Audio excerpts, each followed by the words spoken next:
This is the Future Africa program, and today I'm joining two people from Ghana. My guests today are Dr. Benjamin Anyagree from Kwame Nkrumah Ideological Institute, and Dr. Anyagree is immediate executive director in Kwame Nkrumah Ideological Institute, and Kwame Gonza, director for media and publicity, again there in Kwame Nkrumah Ideological Institute. And both of you, welcome to OBN Horn of Africa Future Africa program. Welcome, Doctor. Welcome, Kwame. Thank you so much. Thank you for having us. Thank you for having me. Thank you very much. Thanks. Thanks, and greetings to your audience. As you know, the 35th Ordinary Session of the African Union held it as a meeting in the capital of Ethiopia, Addis Ababa, which is a headquarters for AU, as you know, and different leaders, African leaders, commissioners, deputy prime ministers, and vice presidents made speech. And today, let's focus on a speech of Dr. Abiy Ahmed and some related issues as well. And let me start with this question, and this question goes to Dr. Benjamin Anyagree. And how do you rate Prime Minister Dr. Abiy Ahmed's speech as the opening session of the African Union Summit? Let me start from Dr. Anyagree. Thank you very much. And greetings once again to your audience. Listening and reading the speech of Prime Minister Abiy was a clarion call, was a reawakening call to his colleagues, heads of state. It was a call to redirect the Continental Union question. It was a call for them to know that it is time, and the time is now, for them to come together with one mind to secure the future and prosperity of the African people. His message was historic. His message was fruitful.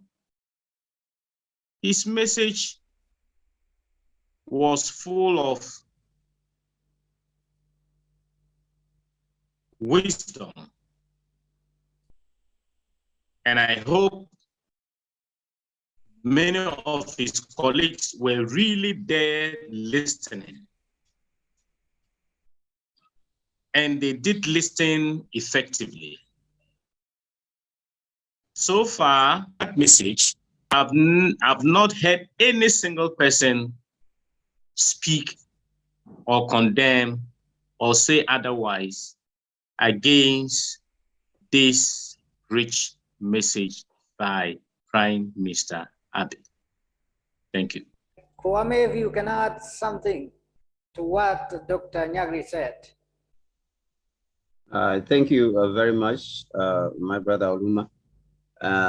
I bring you greetings from the Kwame Nkrumah Ideological Institute, an institute that has embarked on the duty of bringing together the African civil society all around the continent. We are working tirelessly to see that we address, the concerns of the African people.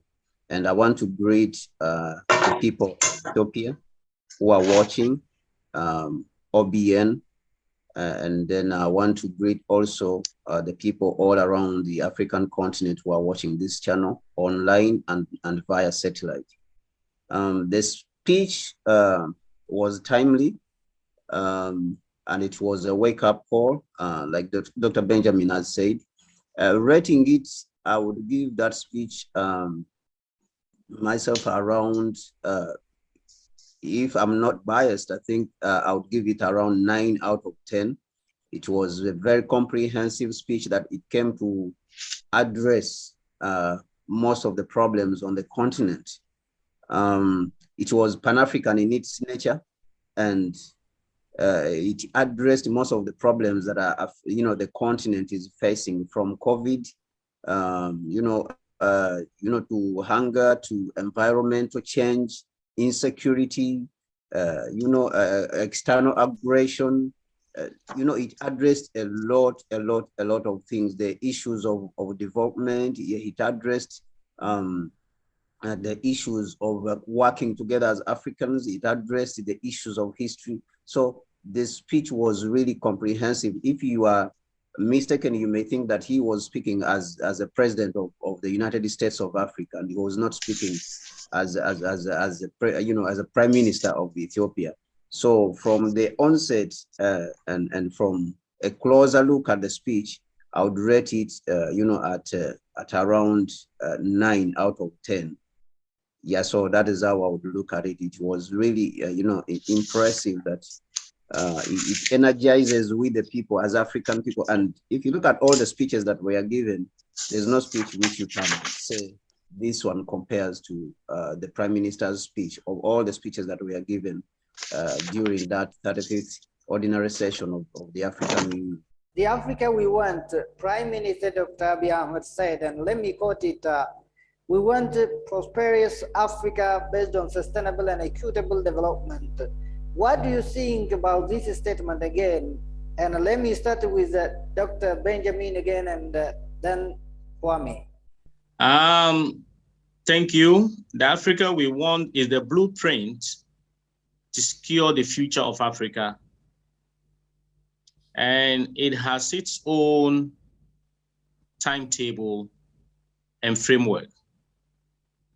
We have the first 10-year implementation plan of the Africa we want project. And we, as a people, are interested in the African Union following the roadmap.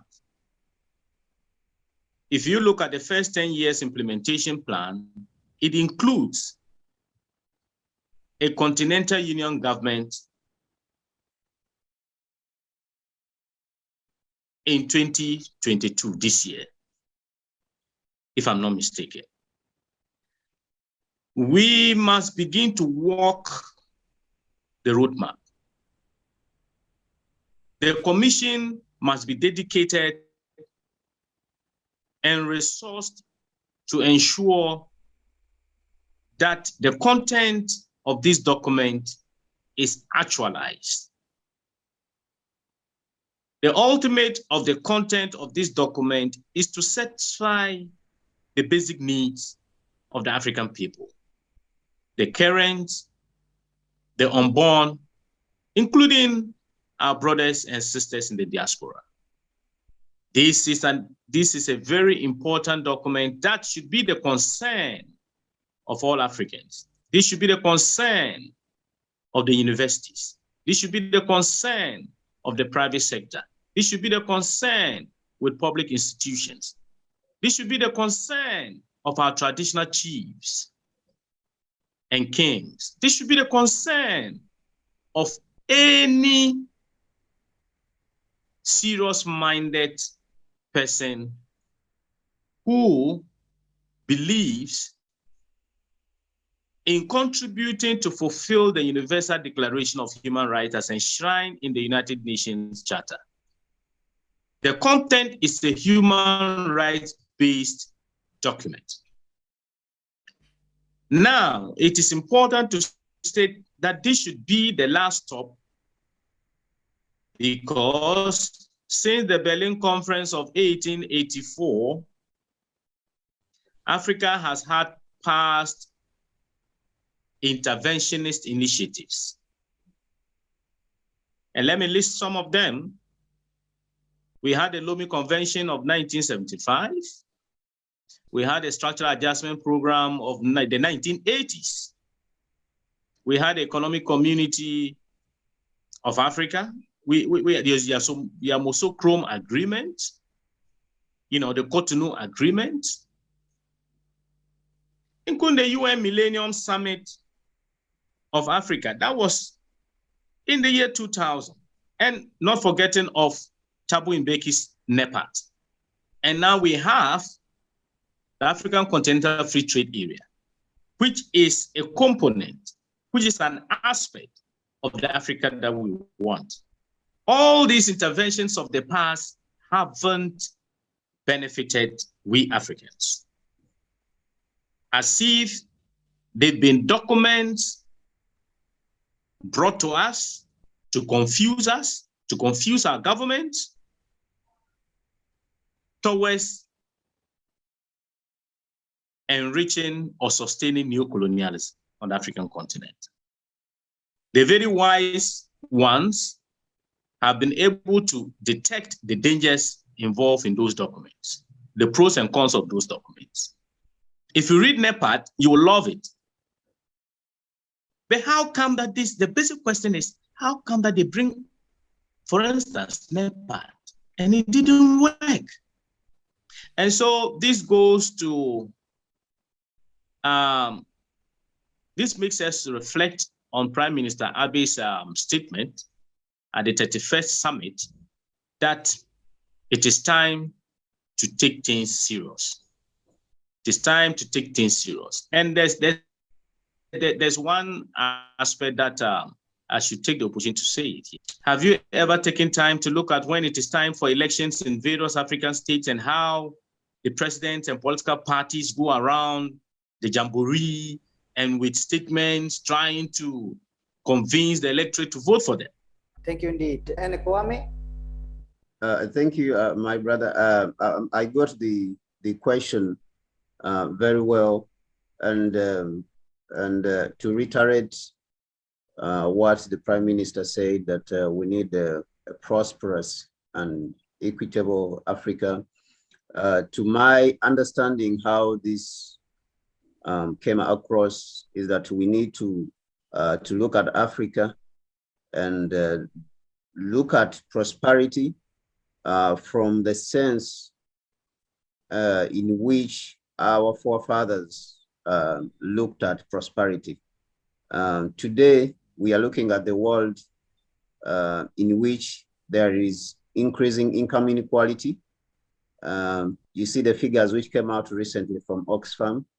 There has been even much increase in disparity in the incomes of the most, the biggest rich people and the poorest people. Right now, around a few people, they own more than half of the money in the world. They control much wealth. A few people, just a handful of people who can even fit in a small room. About, I think, 20 people, they control more money than the rest of the 3.5 billion people in the world. And when the Prime Minister Abiy talks about a prosperous and equitable Africa, I think this is what he's talking about.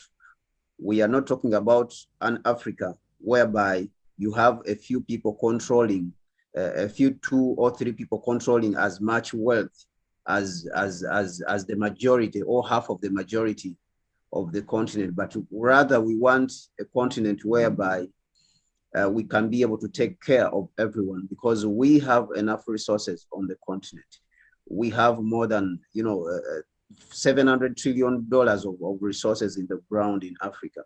So those resources have to be used in an environmentally friendly manner, which he called sustainable. It has to be sustainable. Sustainable development, it doesn't only mean that the people should continue to be rich and develop in digits, but we should also take care of the environment, because the environment feeds us in turn.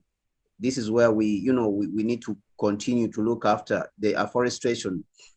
Like he spoke about the idea of of planting more trees. Ethiopia has been declining in this sense that a country which was, occupied with a lot of forest has declined to the extent that now is occupied by only 4%. So the need for us to grow more food, but at the same time look after the environment and then make everyone happy on the continent. So the development in this sense needs to be looked at again and redefined. What does development mean for the African? Not from the Western perspective of looking at development. We need to be sustainable in that we need to look at, we need to look after our environment. At the same time, develop our people and give everyone, every single African, a decent life. We don't need to have people living on the streets, homeless. We have seen these results in the Western world in states, for example, like California, Los Angeles, California. We have seen this in Detroit, whereby you have people living on streets in California, the Hollywood, California. So we don't want to see this kind of, arrangement of society. So there needs to be a new way of organizing society for us as African. And that takes us back to what he mentioned, that we need an Africa that is built on Pan-African ideals. The original Pan-African ideals were, premised on having all of us, the people on the continent as Africans, taken care of. Everyone should be able to live a decent life. Education, health, housing, all these should be taken care of. All people should be put in a position whereby they can take care of themselves. So opportunities should be provided for all able working people, and those ones who are not able, to work for themselves for one reason or another. The continent, as a single state, as a single African state, should be able to have a certain, dedicated financial mechanism to be able to take care of everyone, so that we are living in the ideas of our African, Pan-African forefathers, like Dr. Benjamin said. He spoke about the Ubuntu. So the Ubuntu says that I am because we are. It is even very, the Ubuntu is a critique of the Western way of system of individualism. We lived here for thousands of years and we never had street people because we understood the importance of each of us and helping each of us. If a child died, if a parent died, the children would be taken on by the relatives. So this is the kind of mindset which we want to live in. And this is the sustainable, development, which I think the Prime Minister, he's talking about when he speaks about a prosperous and equitable Africa, that we don't want to leave any single person behind in the new Africa that we are building. Let me add this question to you, Kwame, again. Then Dr. Benjamin react on it again. Abiy also said during the summit, today, I'm quoting, today we stand as proud Africans in the shadow of those who struggled to liberate Africa. And who liberate Africa, And can you elaborate this statement, please? Thank you. Thank you very much, my brother. When you go back to the year 1791, in the first, at the emergence of the first liberation of the Africans in a country which today we call Haiti.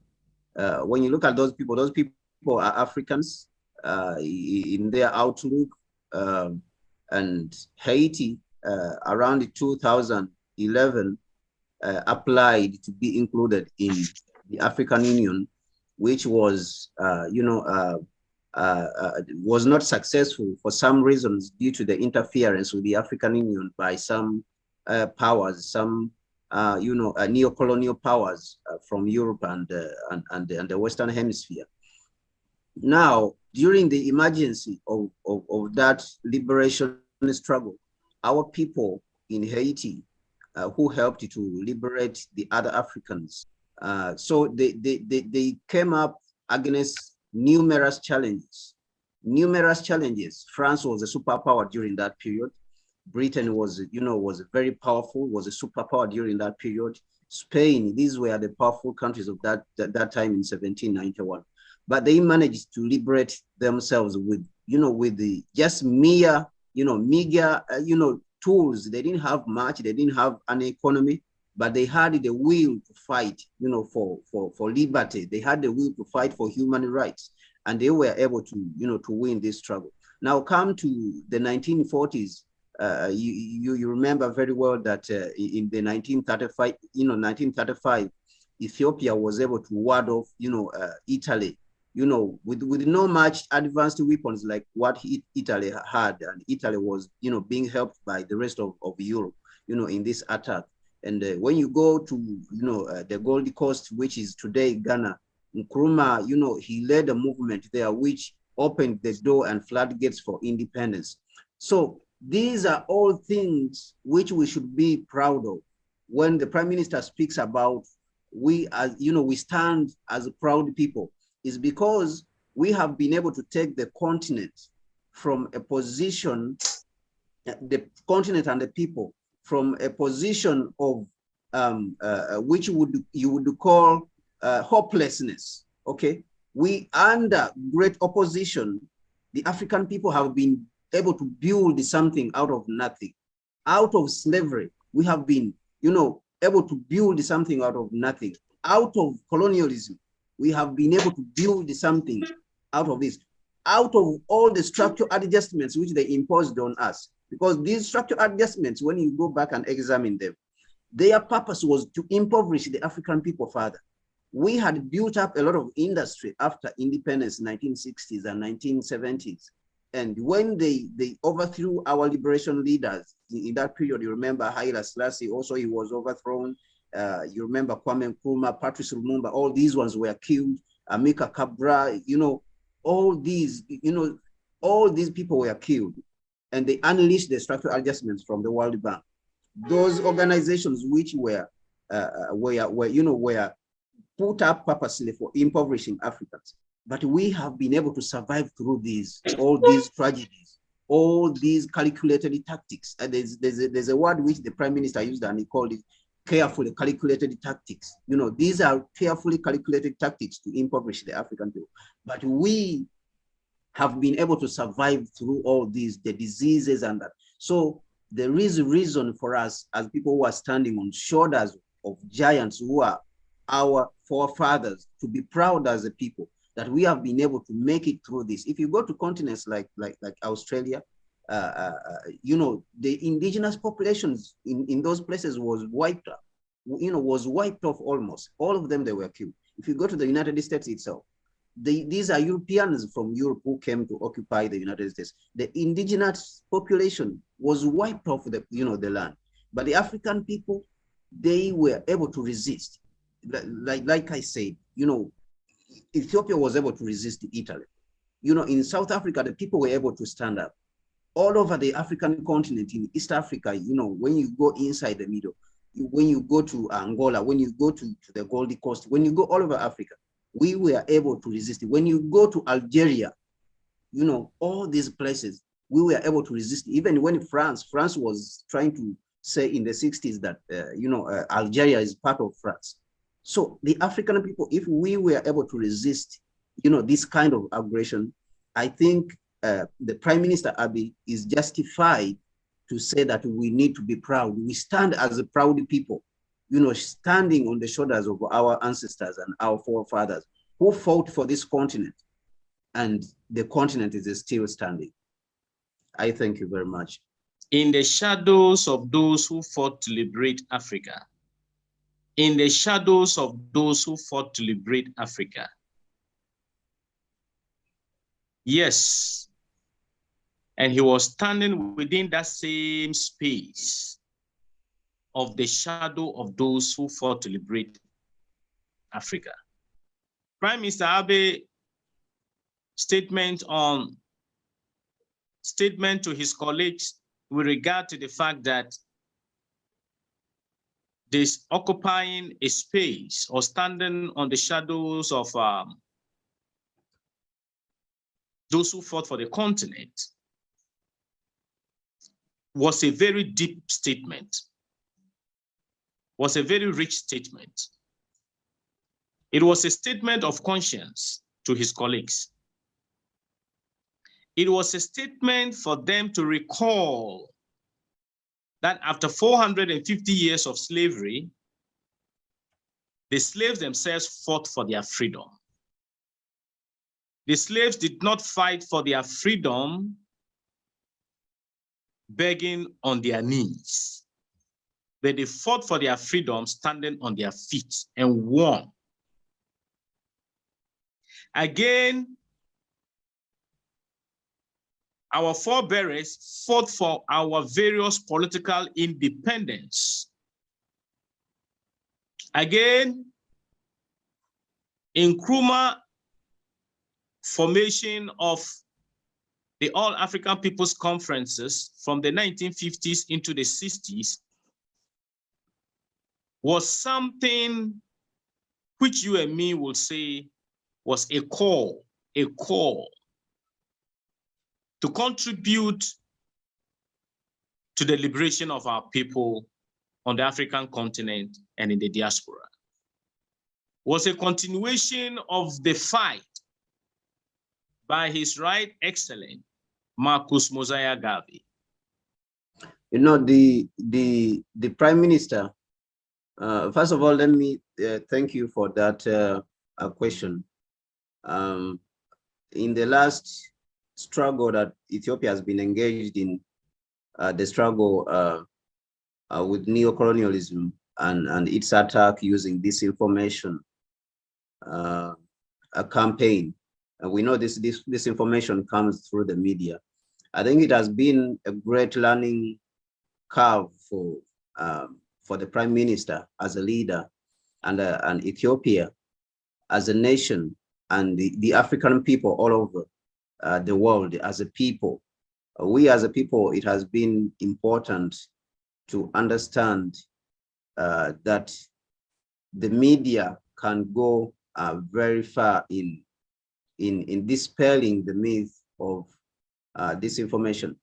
In the last 60 years since independence, networks like the BBC, CNN, Reuters, Sky News, Fox News, you know, DW, France 24, these networks, which are very neo-colonial in nature and they are forerunners of the imperialist agenda, they have been engaged in a disinformation campaign. If you look at what happened in Iraq, if you look at what happened in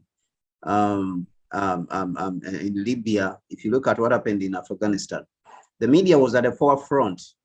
They were the ones drumming up the drum, you know, they were the ones drumming up the drums of war before the United States military came in. They work in conjunction. The United States military in Washington, their intelligence services like the CIA, which have caused so much death around the world, and then their media, they all work together. So it is to this extent that the Prime Minister understood the power of the media and technology. The fact that the African people have been able to ward off this imperialist interference in Ethiopia and protect Ethiopia from this aggression, this naked aggression, I think it was a very, very big learning lesson for the Prime Minister. And that is why he proposed. He did not just speak about the problem. What is interesting about him is that he doesn't only speak about the problem, but he also gives the solution. You can see when he spoke about the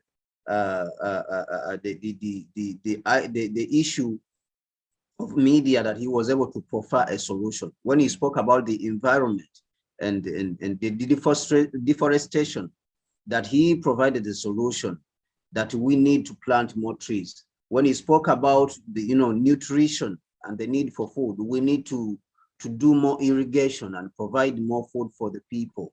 When he spoke about development, so he provided the solution and said that we need to establish an African Union, a Pan-African media house, an African Union media house, to dispel the narrative, because these nations, these countries have deliberately through calculated tactics, been brainwashing the rest of the world. They have been, stereotyping our continent, and we have not been saying anything.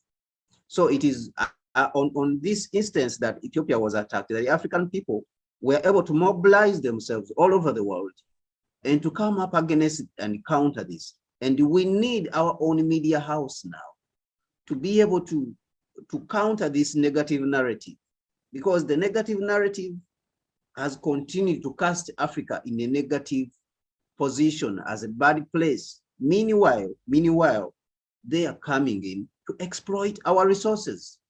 So they are using this negative narrative to intervene in the continent and continue the exploitation. So the powerful, the power of the media cannot be, overemphasized.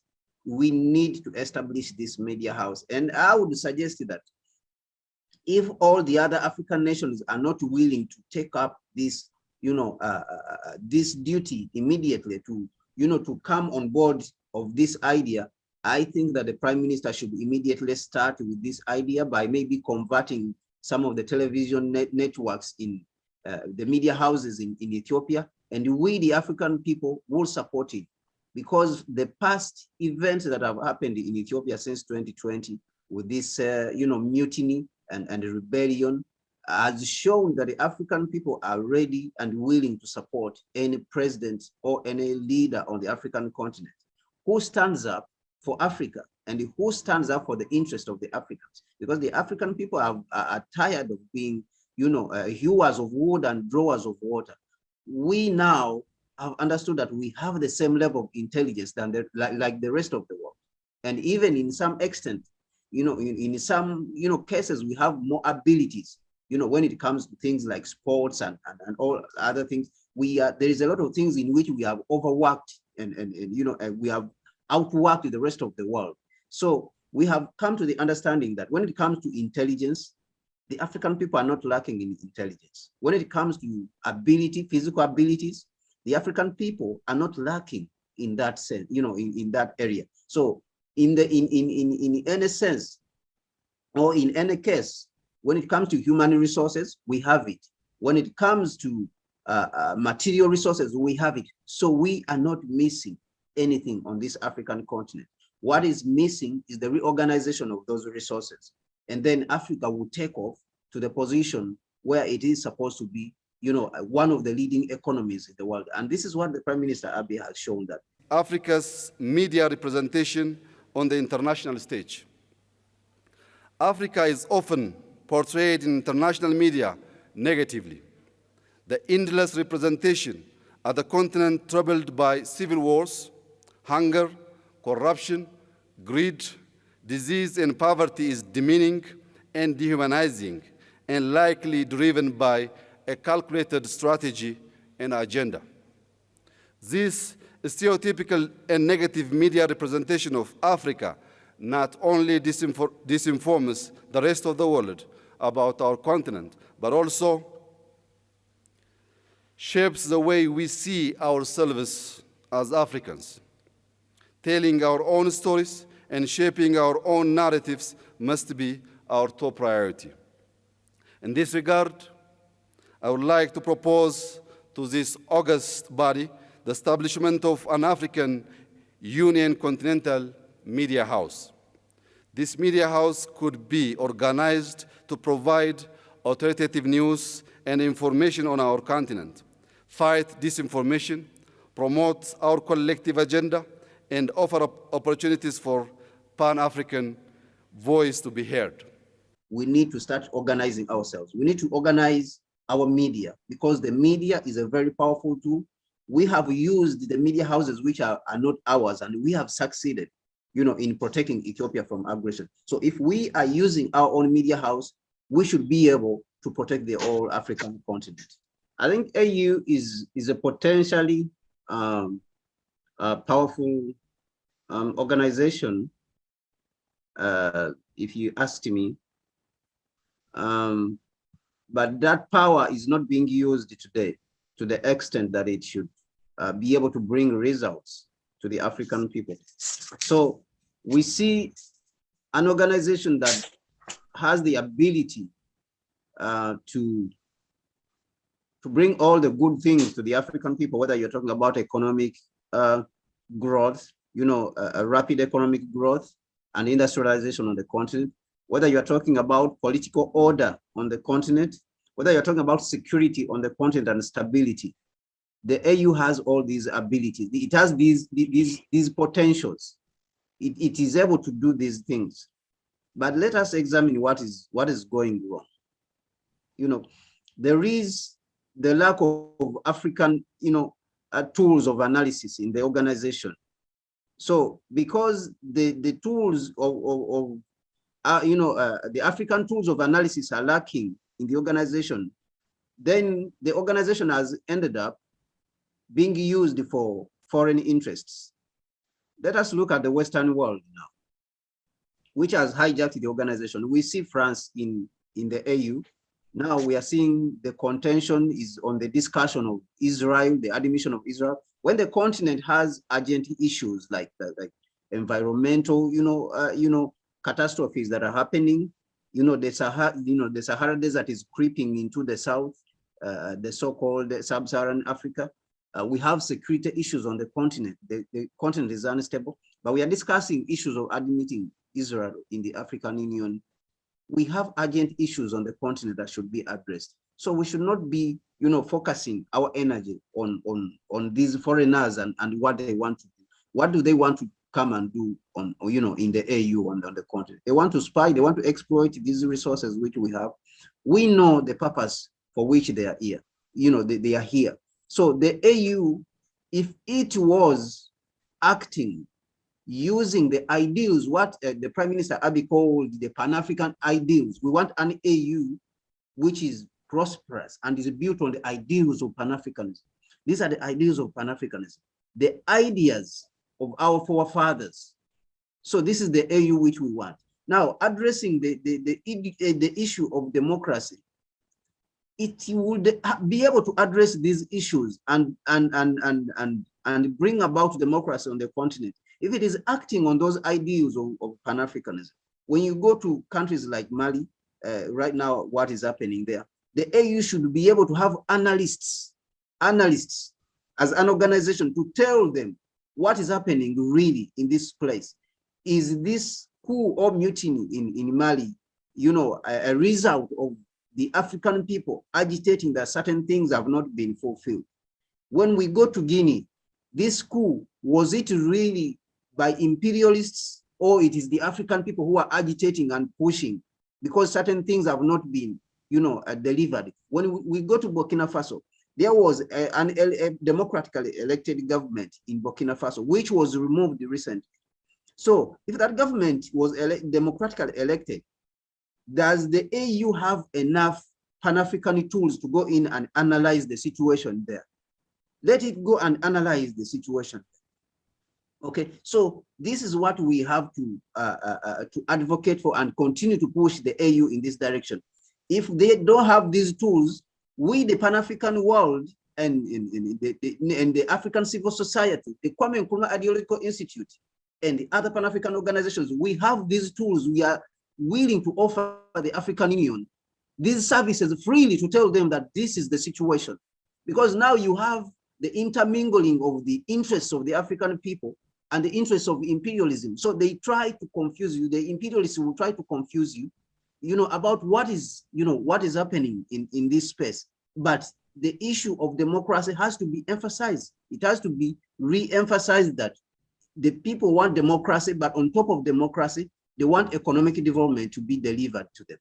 So we as an organization, the Kwame Nkrumah Ideological Institute, I believe that we are in a much privileged position to offer these free services to the African Union if it opens up the space for it. If you have anything to say to my audience, you both welcome. Mr. Kwame. Yes, thank you very much for the opportunity, and thanks to your audience for listening to us. And we take this opportunity to say once again that we congratulate and kudos to Prime Minister Abiy for that powerful statement at the 35th Summit of the African Heads of State in Addis Ababa. I thank you, my brother, for this opportunity. I would like to say to the Ethiopian people and the African people that we are grateful to always come here and share our observations about the continent. The Prime Minister's speech was very timely, and myself, I want to appreciate him. Many people did not notice, but that was a very, very Pan-African speech. The speech focused more on Africa, compared to even Ethiopia. The word Africa, African, or Pan-African was mentioned more than 33 times in that speech. And the word Ethiopia or Ethiopian was mentioned, about 9 times. So it tells you the position of the Prime Minister. He spoke about a lot of things, like we said. He spoke about the COVID. He spoke about the importance, emphasized the importance of Africa working together. And then he mentioned that if Ethiopia was not working together with the other African countries, the existence of Ethiopia as a state would have been put at a great risk. He spoke about the Africa we want.